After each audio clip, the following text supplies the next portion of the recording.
Welcome back to my channel. तुम्ही कसे आहेत? मजेत आहे गाईज? मी पण खूप मजेत आहे. सो गाईज, मी तुमच्याशी गप्पा मारणार आहे. काय विषय, कुठला विषय, तो आज मी तुमच्याशी बोलणार आहे. ते म्हणजे आज मी माझ्या स्वतःबद्दल थोड्याशा गोष्टी सांगणार आहे. सो मला ह्या फील्डमध्ये काय यायचं होतं गाईज, माझ्या अंगातच ती कला ॲक्च्युली पहिल्यापासून आहे. स्कूल टाईमपासून असू ते कॉलेज असू दे किंवा आपल्या लाईफस्टाईलमध्ये मला खूप आवडतं. मला डान्सिंग खूप भारी येतं. मी खूप डान्स करते. मला डान्स करायला भयंकर आवडतं. ॲक्टिंग मला आवडती. या क्षेत्रात मला खूप आधीपासूनच यायचं होतं. घरच्यांचं पहिली गोष्ट विरोधच होता पहिल्या वेळेस, नको जाऊ, काय करू, असं तसं. मी सगळीकडं खूप जॉबसाठी वगैरे बघितलं होतं. सो त्यानंतर नंतर घरातले खूपच ओरडायला लागले, हे करू नको, ते करू नको, तुला कळलं पाहिजे वगैरे, नाही का, रिस्पॉन्सिबिलिटी वगैरे. सो मग मी त्यानंतर तो विषयच माझ्या माइंडमधूनच काढून टाकला. मला खूप म्हणजे इतकं सॅड वाटलं की गाईज मी हे करू नाही शकले. सो आज मी हे करून दाखवले सगळ्यांना. मला इतकं भारी वाटतं ना. सो तितकं छान प्राऊड फील पण होतो. लोक छान छान कमेंट्स करतात खूप सारे. गाईज मी प्रत्येकाला जर नाही एवढे मेसेजेसचे रिप्लाय देऊ शकत, मी सॉरी, पण मी प्रयत्न करेल प्रत्येकाच्या ह्याला रिस्पॉन्स द्यायचा, जेवढं जमल तेवढं. कारण की गाईज मला एडिटिंग करावं लागतं, शूट घ्यायचे, व्हिडिओज घ्यावं लागतात. ते सगळं करता करताच मला ना खूप सारा वेळ जातो. पण घरी पण बघावं लागतं. घरी मम्मी असती, तिची पण काळजी घ्यावी लागती. ॲक्च्युली तिला शुगर असल्यामुळे ना जास्त तिला कुठं बाहेर, म्हणजे आत्ता मला इथं आल्यानंतरच कळालं की तिला शुगर होती. सो शुगरचे पेशंट तुम्हाला माहिती आहे, माझे आजोबाही त्याच फील्डमध्ये होते. ते गेले, आता नाही आहेत आपल्याबरोबर. सो त्याच्यामुळं खूप सारे हे पण असतात. आणि पप्पा खूप लवकर गेल्यामुळं मला खूप जणांचीच म्हणजे रिस्पॉन्सिबिलिटी गाईज इतकी आलेली आहे ना, असं वाटतंय खूप लवकर रिस्पॉन्सिबिलिटी आली आणि मी खूप लवकर मोठे झाले. सो मला कधी कधी असं लहानपण, बालपण खूप आठवतं. मला काही गोष्टी इतक्या अटॅच आहेत माझ्याबद्दल, माझ्या फॅमिली मेंबर्स असू दे, मम्मी पप्पा असू दे. सो आपण घरच्यांबद्दल थोडं बोलू. इथं मी सांगते माझ्या मम्मी पप्पांबद्दल थोडंसं कसे होते, काय होते. गाईज मम्मी पप्पा माझे खरंच देवासारखे आहेत. मी खरं सांगते, देव माणूस आहेत. माझे पप्पा तर आता नाही आहेत, पण त्यांच्याविषयी किती बोलावं ना, सो तो खूप कमी पडेल. पप्पा म्हणजे एक फ्रेंडसारखं, फ्रेंड सर्कल कसे असायचे त्यासारखं. डीपली बोल, फ्रेंडली बोल, फ्रँकली बोल आणि स्पष्ट बोलणारे पप्पा माझे.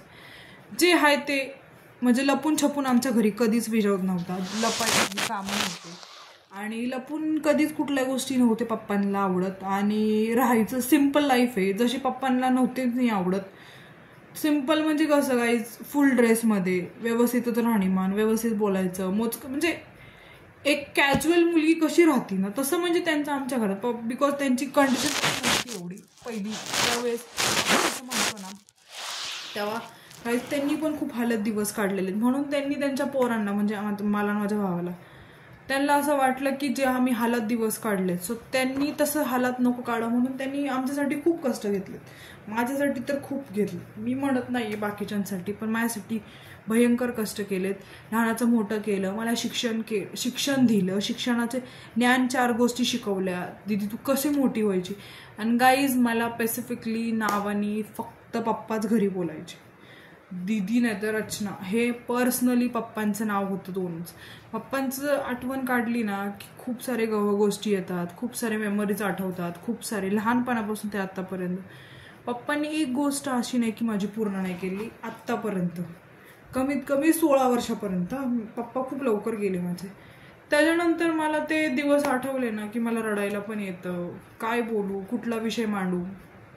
आणि त्यानंतर मम्मीनी त्यांची कमतरता पूर्ण कंप्लीट केली. इतकी कंप्लीट केली ना, मम्मीने मला प्रत्येक वेळेस सपोर्ट केलेला आहे, प्रत्येक गोष्टीला सपोर्ट केलेला आहे. माझ्या लाईफबद्दल, डिसिजनमध्ये, लग्नासाठी आणि माझ्या करिअरमध्ये तिचं खूप जास्त आहे. कारण की मी जी आज एवढी झालेली आहे, माझं शिक्षण एवढं, BA कम्प्लीट ग्रॅज्युएशन झालेलं आहे. माझा पॉलिटिकल स्पेशल विषय सायन्स हा मी घेतला होता BA मध्ये. जो स्पेशल विषय आपल्याला निवडायचा असतो तो, त्यात पण मी कम्प्लीट केलेलं आहे. ते सगळं श्रेय जातं माझ्या मम्मीला. कारण की मम्मीमुळं आज मी एवढी कॉन्फिडन्सनी बोलू शकते ना, इतकी म्हणजे व्यवस्थित प्रिपरेशन झालेलं आहे ना आता, की मी काही प्रश्नाची उत्तरं पण तुम्हाला देऊ शकते. तिने मला खूप गोष्टी शिकवल्या आहेत. तिने मला पप्पांचं मम्मीचं दोन्ही भूमिका तिने इतके छान पार पाडलेले आहेत ना. तिने आम्हाला कुठल्याच गोष्टीला कमी नाही केलं. बहीण भावाला तिने आमचे सगळे हट्ट, खाणं पिणं, सोनं चांदी, तिला जेवढं वाटलं तिने दिलेलं. गाईज आता आमचं रिटर्न काम आहे त्यांना देणं. पण मम्मीला जेवढं नाही पॉसिबल होतं तेवढं मी माझ्याकडून प्रयत्न करत आहे, अजूनही मी तिला करत आहे. नेक्स्ट मंथमध्ये तिचा बर्थडे, खूप सारे प्लॅन आहेत, खूप सारे डोक्यात विचार चाललेले आहेत. मला बर्थडे आले ना गाईज मला भीतीच वाटते. मला ना काय द्यावं लय मोठे प्रश्न पडतात. कसं असतं आपल्या फॅमिली मेंबर असू दे, फ्रेंड्स असू दे, मी प्रत्येकाचे बर्थडे खूप छान ग्रँडमध्ये सेलिब्रेट करते, त्यांना सगळ्यांनाही माहिती. असं नाही की मी एकाचाही बर्थडे सेलिब्रेट करत नाही. सो मम्मीचा बर्थडे ॲक्च्युली पुढच्या महिन्यात 8 तारखेला आहे. सो आमचा चालला होता प्लॅन ॲक्च्युली इकडं जा तिकडं जा फिरायला जा. मम्मीला भयंकर बाहेर फिरायला आवडतं. प्लस आत्ता बघू शकता पाऊस 10 दिवस झालं पडतोय. मे महिना आहे का जून महिना हेही कळना गाईज. सो आजची तारीख आहे 27 मे 2025. सो कंप्लीट 10 दिवस झाला पाऊस पडतोय. सो नेक्स्ट मंथमध्ये मम्मीचा बर्थडे त्याचं थोडं सांगते, प्लॅन केलेलं आहे. पण बहुतेक असं वाटते काय होणार नाही, पण सिम्पल बर्थडे हा मी करणार आहे, बाकीच्यांचं मला माहीत नाही आहे. सो भावाचा काय प्लॅन होता तो पण त्यांनी सांगितलं ॲक्च्युली, बट बघू आता तो ब्लॉग मी घेणार आहे, काय येणार आहे ते मला नाही माहीत. त्याचं सरप्राईज वेगळं असतं, माझे सरप्राईज वेगळं असतं. आमचे कधीच मॅच होत नसतात, मी खरं सांगते.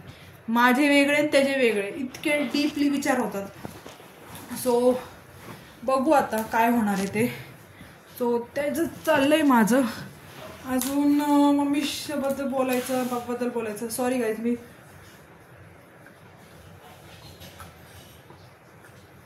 मला खूप ताण लागते, मी खूप पाणी पिते आणि तुम्ही पण पित जा.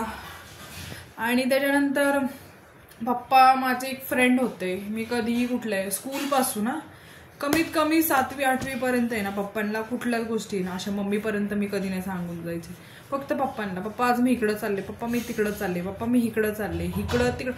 एकही गोष्ट पप्पांनी दिली नाही अशी कधी झालेली. आणि माझे वाढदिवस आहेत ना A1 झालेले आहेत, मी खरं सांगते.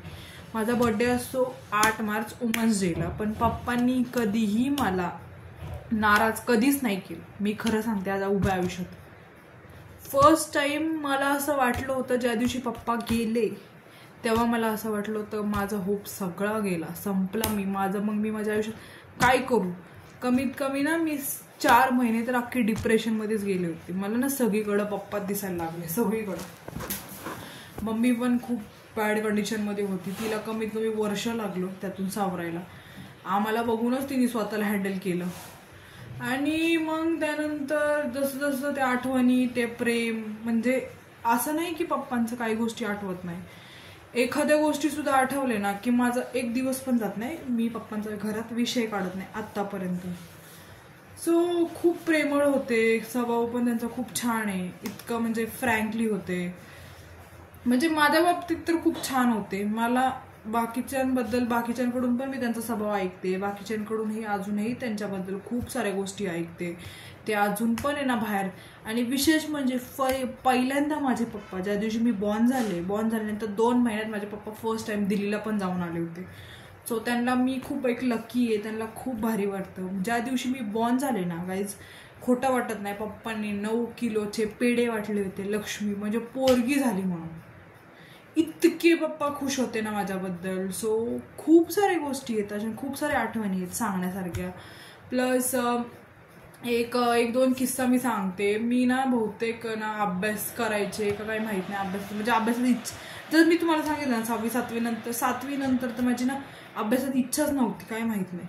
बिकॉज करायला काय, घरात असलं वातावरण झालं होतं आणि पप्पा सडनली गेले. त्याच्यानंतर मग माझा तर खूप अभ्यासातून मूड गेला होता, माझी इच्छाच नव्हती अभ्यासाची.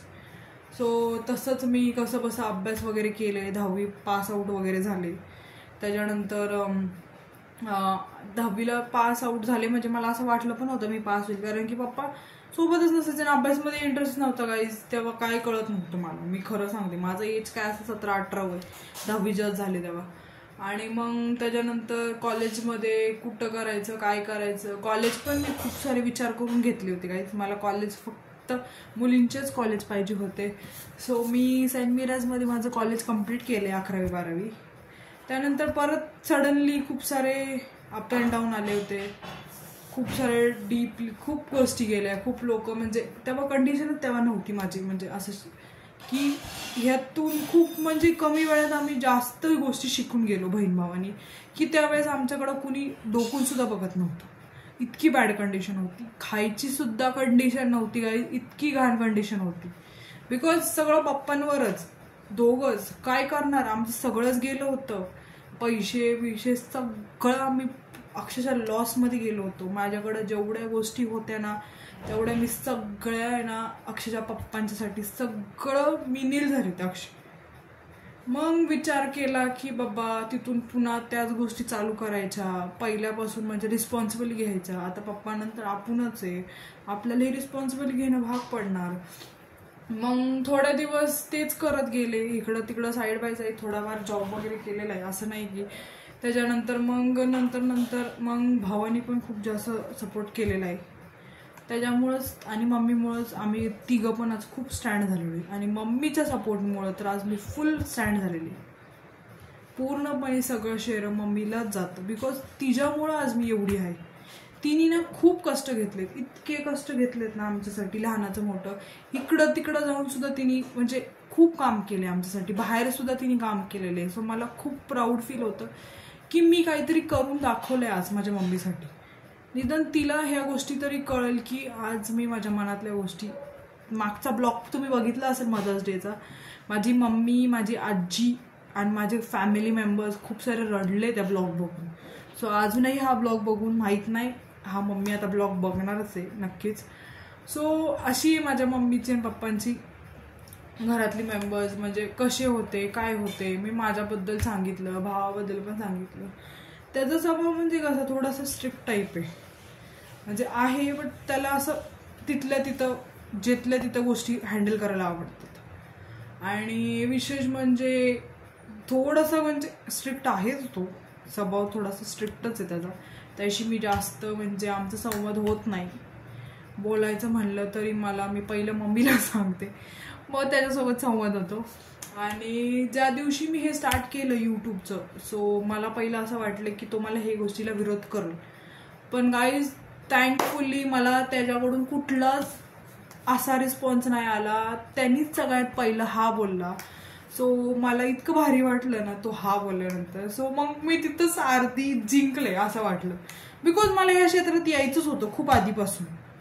खूप मम्मीला मी घरी फोर्स केला होता, घरचे काय ऐकतच नव्हते. नाहीच करू नको, आपल्या घरातलं कंडिशन नाहीये, आपण मिडल क्लास घरातले लोक आहेत, आपल्याला फक्त काम करून पैसे इन्व्हेस्ट करून आपलं करिअर, लग्न असं करायचं. सो गाईज मला असं वाटतं की तुम्ही खरंच काम केलं पाहिजे, करा, पण डिपेंडंट राहू नका कुणावर. मी खरं सांगते, बिकॉज माझ्यावरून खूप परीक्षा बघितल्या गाईज. मला लोक खूप सारे बोलायचे की तू अशीच आहे, तू तशीच आहे, अशी वागत नाही, तशी वागत नाही. पण आज मी अशी स्टँड झालेलं आहे ना, मी प्रश्नाचे उत्तर पण एखाद्याला देऊ शकते. बिकॉज कसं असतं, आपल्याला या फील्डमधून जाणं भाग पडतं गाईज. आपलं शिक्षण जरी झालंय ना, आपल्याला तेच करायचंय. दुसऱ्याच्या घरी जाऊन लग्न झालं तरी तेच, बट आपण स्वतःच्या पायावर उभं राहणं खूप मस्ट आहे. सो मला हे असं सांगूशी आहे की मला खूप भारी वाटतं मी हे जे करते. आणि side by side me tuition पण घेते, मी आर्टिस्ट पण आहे. मी खूप सारे ड्रॉइंग काढलेले आहेत, इतके ड्रॉइंग आहेत ना. मी एक तो व्हिडिओ घेईल तो ड्रॉइंगचा, तो ब्लॉग पण घेईल. मला छोट्या मुलांना शिकायला जास्त आवडतं, त्यांच्यासोबत टाइम स्पेंड करायला आवडतो. छोटे मुलं खूप भारी, म्हणजे माझ्याकडे जेवढे येतात मी त्यांना जेवढं शिकवायचा प्रयत्न करते. सो असा होता हा माझा. सो आत्तापर्यंत तुम्हाला माझा ब्लॉग, तुम्हाला माझे व्हिडिओज कसे वाटले नक्कीच कमेंट करून सांगा. सो गाईज हा होता माझा फुल फॅमिलीचं इंट्रोडक्शन, स्वतःबद्दल दिलं की मी काय होते, कशी झाले आता. सो तुम्हाला आजचा ब्लॉग कसा वाटला नक्कीच कमेंट करून सांगा. आणि thank you for watching this video. So bye, आपण उद्याच्या ब्लॉगमध्ये घेऊ.